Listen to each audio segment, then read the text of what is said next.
好，来继续来关心台中市，今仔日嘛是增加一例确诊的病例，这个到底是家族的群组感染，或者是蓝山感染的个案呢？另外，这个市府掌握到的确诊者去过的所在甲疫调，市长甲卫生局长拢有详细的说明。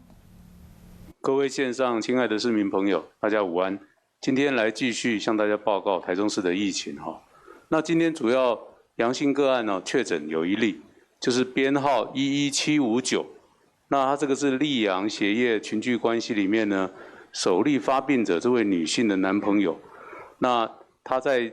这个之前的5月27号筛检的时候是阴性的，后来开始有一些嗅觉的异常之后，在6月6号由卫生局安排到医院采检，最后确诊。那今天就这么一例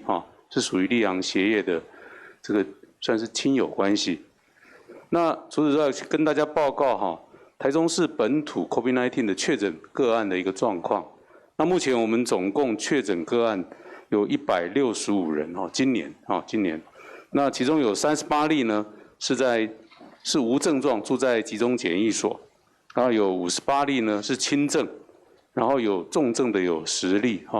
比昨天增加2例，那死亡还是1例，那出院的有58例。那这10例的重症里面呢，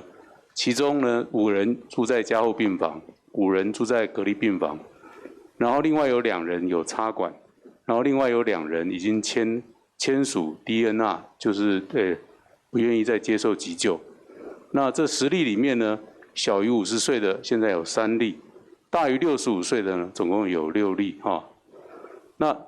最后呢，我再跟大家报告一下昨天台中市社区快筛的一个情况昨天的快筛总共筛了1052例，其中